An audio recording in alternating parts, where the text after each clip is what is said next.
Alright, the tools you need for this are a breaker bar with a 14mm, a ratchet, 12mm, 13mm if you have a skid plate.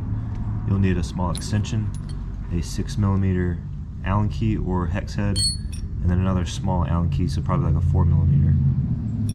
Alright, so to get the belt off, you're going to have to go down here to the tensioner, which is located right there above the alternator. You're going to slip a 14mm on there, and then there's a small hole right there. That hole right there, once you get the tensioner moved over, you're going to slip an Allen key in there to keep it in place. Show you what it looks like once I'm done.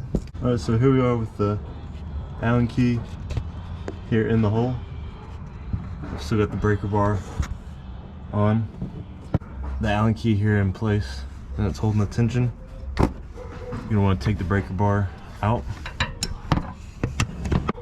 Pretty much grab the belt at any point and start sliding it off. I'm going to go to the top to pull it out.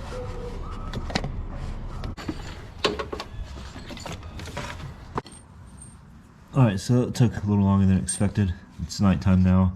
Messed up and stripped out this bolt, which is a 6mm.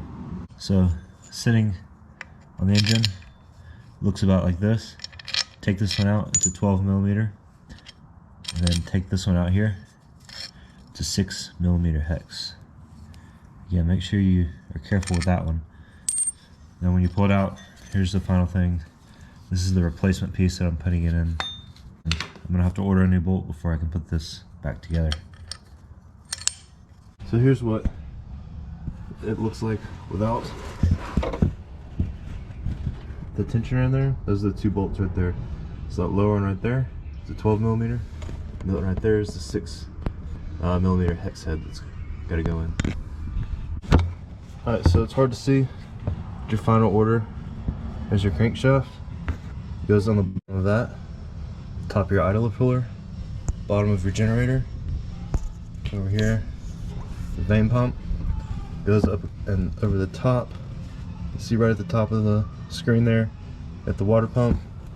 And it goes above the water pump, over here, very top up there, at the idler. Come down here to the compressor. It goes up to the fan and around the fan, and then on the bottom of the crankshaft right here again. Now it's running like a champ. No more squeaking. No more chirping.